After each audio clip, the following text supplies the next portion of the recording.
So this is an example case study that I'm going to go through with you guys real quick to kind of show you what I'm looking for. So here's our example case study, what you're going to do. So this part right here that I'm going to highlight, this is our case study. So what this is essentially a story. So when I wrote mine specifically, I wrote it in a way that it sounded like I was calling a vet about a situation. So for us, when I say case study, we're talking about like a scenario or a situation in which an animal is in, and you want to read through it and you want to learn the facts versus kind of the fluff, because people kind of, when they call in a panic, they kind of start just mouth diarrhea, essentially. I know that's a horrible way to put it, but they just kind of start saying a whole bunch of stuff. So first thing you're going to do is you're going to just read through this sentence. So I'm going to read it to you. So I'm calling about a 5-year-old cow, Dottie. We saw her in the pasture acting lethargic, so we moved her up to the barn in a head gate. Once we started looking her over, we noticed she appears to be swollen on the right side of her hip, or by her hip. She is clearly uncomfortable and unable to find a position to lay down. We did artificially inseminate her around 2 months ago, and with no previous issue, we assumed she would be pregnant. However, when the vet came out for a preg check 2 weeks ago, a fetus cannot be found within the uterus. Since then, we had to put her back out with our bull, who we've recently purchased, but came with paperwork of his semen ratings proving him to be fertile. While she was out with the bull, we observed them daily, and there has been no signs that she has returned to heat. I'm very worried about this specific cow, as she's our daughter's favorite and would be devastated if we had to get rid of her. So again, this is written as if I'm calling the vet saying, this is the situation, I need you to come out. So normally when you call a vet, they kind of ask you what's going on to kind of determine whether or not they need to come out, whether or not they need to emergency come out immediately. So this is kind of what you might hear if you called a vet, or if you were someone calling a vet. So the first thing you want to do is you want to highlight in green the important facts that need to be considered. So again, this is somebody calling. They're probably distraught, they're concerned. So you just want to go through and you're going to highlight what's important. So what's probably important is that they're acting lethargic. Remember, lethargic means that they're slow, they're not really moving actively, they might not be eating or drinking, they're acting just kind of not normal, essentially, okay? And then what else we care about is that she is swollen on the right side of her, on her right side by her hip. We also care about that. So she has some swelling or inflammation clearly by her back hip, okay?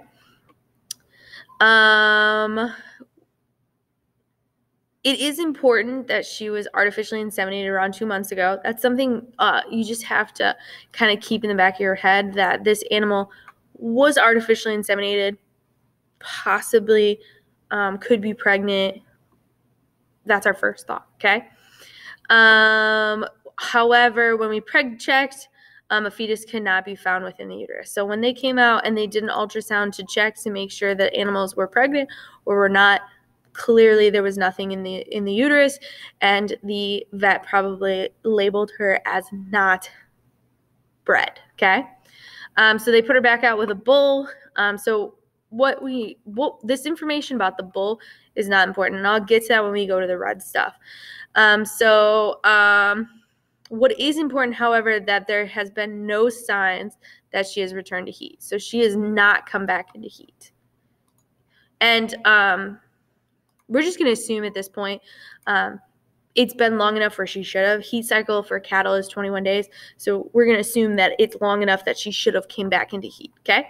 So I'm very worried about this cow specifically. Again, doesn't matter. So the next thing we're going to do is highlight information in red. Reason why I want you to do green and red is I want you to actually process what information in this paragraph is important, okay, and what is not. So I'm going to go back through and I'm going to highlight what's red. It's not important that she's a 5-year-old cow named Dottie. It's not important.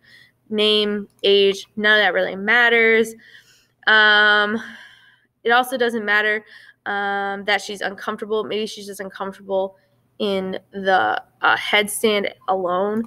You don't know the specific cow. Maybe she's just, not wanting to be there while everyone else is out and about. So that's not really important. It's also not important that she's never had any previous issues. Just because an animal hasn't had issues previously does not mean that the animal is not going to have issues now. And then all this information about the bull is not important. Because we artificially inseminated her the first time, the bull wasn't even involved. It's just essentially preg checking her, continue checking her for heat. And then it doesn't matter. This last sentence also doesn't matter. It just doesn't matter, okay?